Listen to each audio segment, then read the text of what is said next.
of my independence, and just no fanfare, just, you know. So ask yourself, is that double cheese hamburger, whatever it is that worth it to give up your independence? Is it worth it? You know, you have to answer that question. Yeah. I have to ask you, isn't it easy though? It looks like it's easy for you now. It Did you is. say? It is. It doesn't look like it's hard No, for you. So it's my lifestyle. right. So Once it can get easier. it, right? oh, absolutely, absolutely. And you do not look down on anybody because of their own lifestyle. What you want to do is reach out and help them to see that it's possible. But I will tell you, there are secrets that I have uncovered along the way on this long journey, 43 years worth of journey.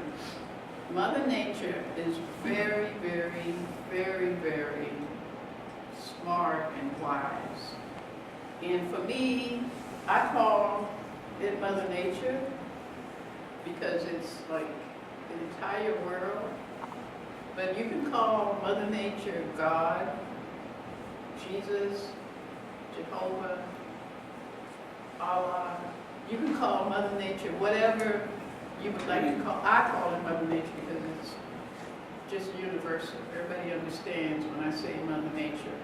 So I'm not putting one kind of religion or whatever on top of another. But there are things that happen to help you. Once you make a change,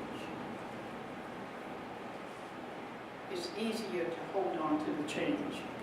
For example, the doctor says you need to cut your salt. And I want you to do blah, blah, blah worth of salt. And you work on it really hard and you cut your salt. And then one day, you get back over here and you got a weak kind of streak here, and you start sprinkling more salt. You don't want it. See, your body changed. Your taste for salt changed. Salt is the only thing that you have to learn to like. If you never give little kids salt, they don't want salt. But they look for sweet and sour, but not salt, not salty foods. So that's one of the things. Mother Nature helps you. Once you get over the line, like I was over there, 200 pounds plus smoking and all of that. And I started taking these steps to get all the way over to this race, which started last Saturday. I had crossed the line.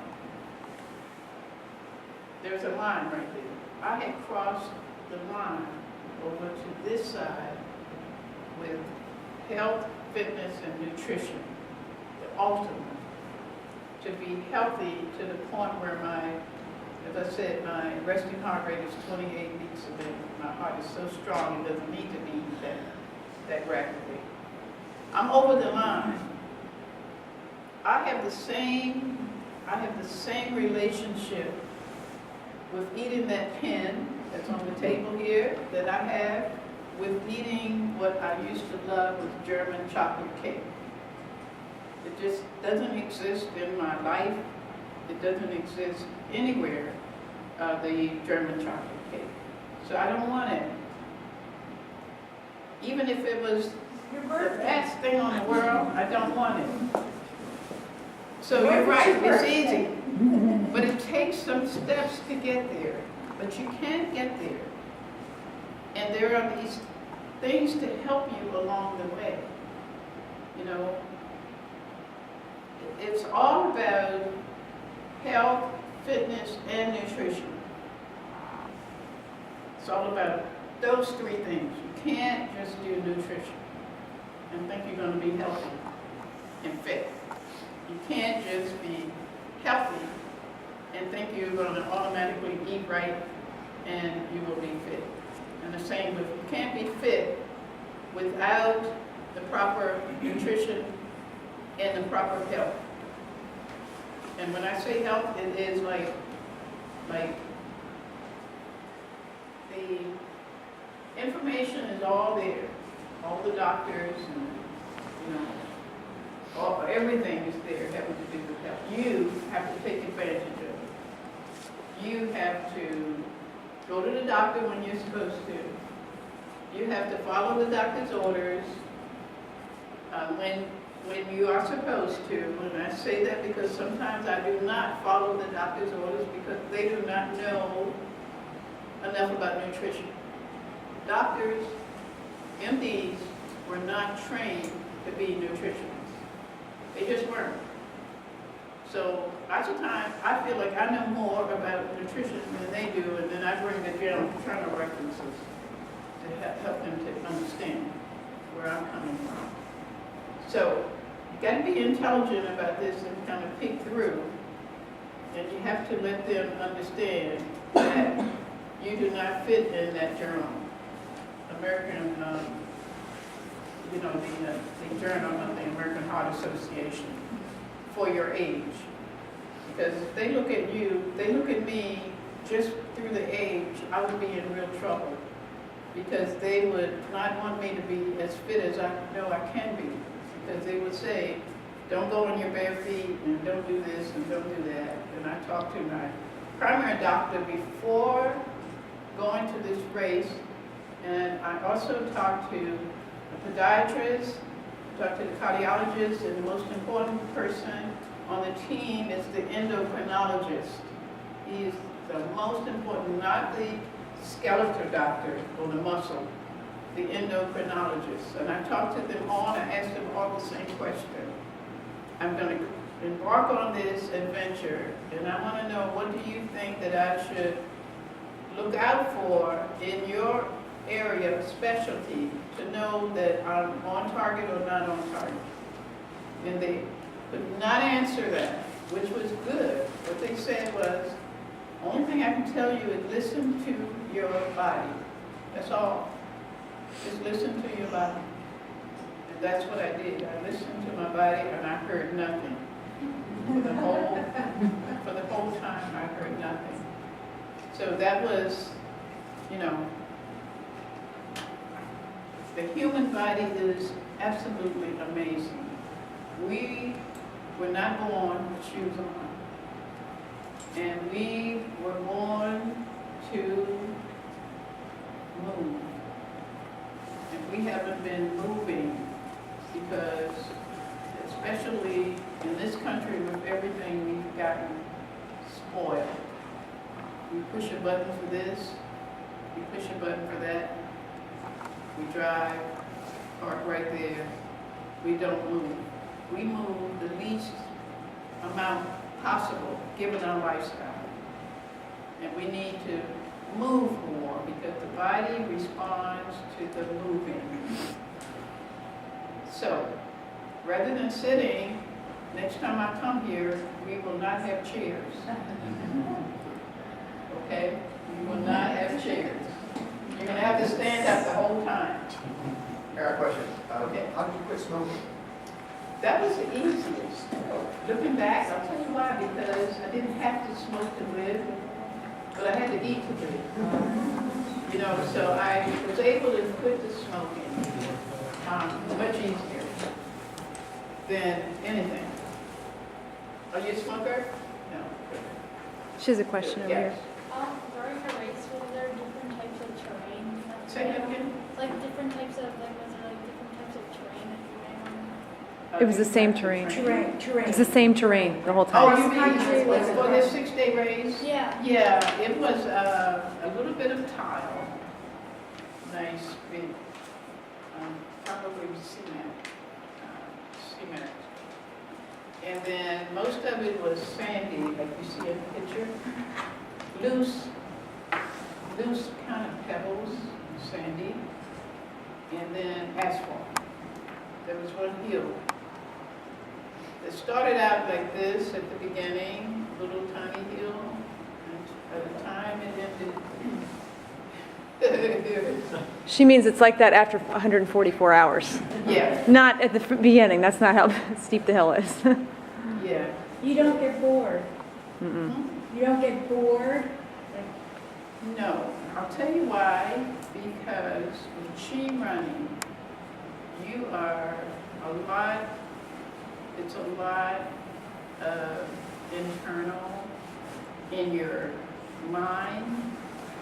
It's like Tai Chi. With Tai Chi, you just move with the flow of the energy.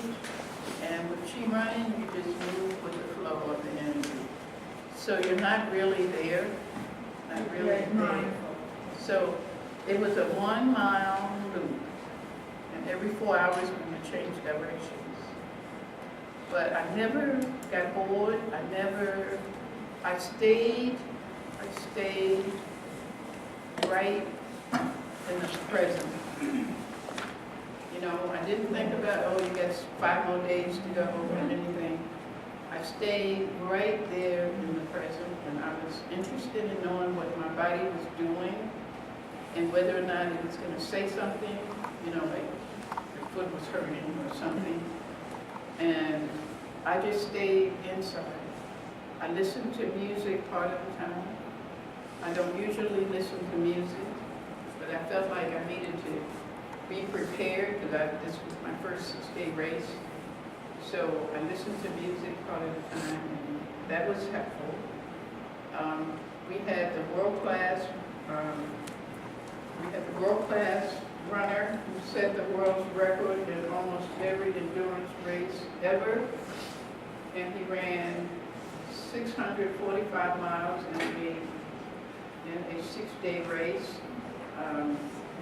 2 years ago, and he slept 2.5 hours for the whole 6 days. He set the world's record for the 1,000 mile and set the world's record for everything. I had the opportunity to run with him. And when I say run with him, he had already run 400 or 500 miles, and I'm still on mile number 100 mile number 1. You know, so he was gearing down, and I was gearing up because it was toward the end of the race, so I was getting faster, he was getting slower. And I was able to run with him the wee hours of the morning, day 4, 5, and 6, which was a complete thrill, because he had been my hero long, long ago. And for him, it is the hard work that he's passionate about, to be able to do this hard work. Giannis, he's from Greece. He's just a great person and a great runner. So that helped a lot.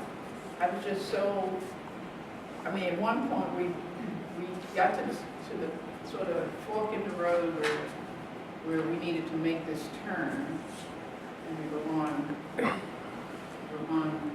pad, and we got to this point at the same time.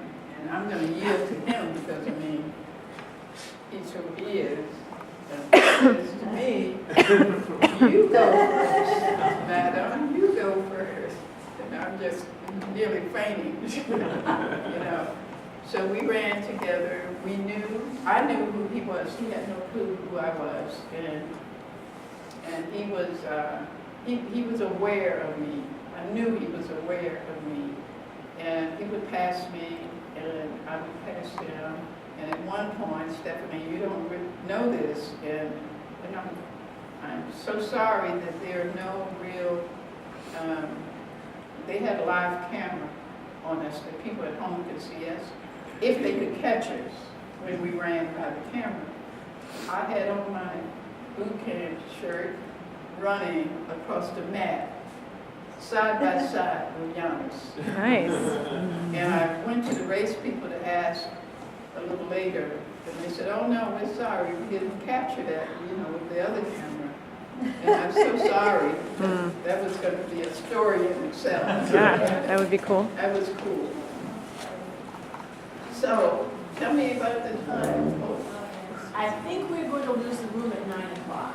Oh, okay. So I would, and since I work over at the library and they close at 9, I'm going to have to go soon.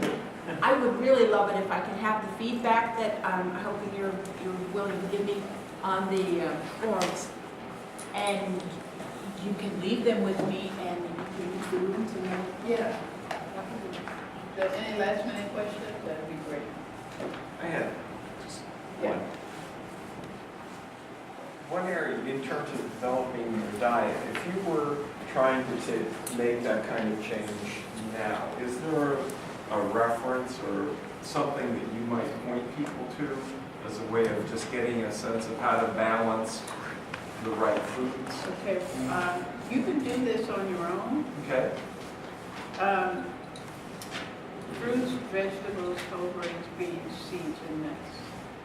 For me, and for me, that's all I eat. And it's got to be whole food, nothing processed. I hardly ever, well, I don't ever go to a restaurant any longer. And I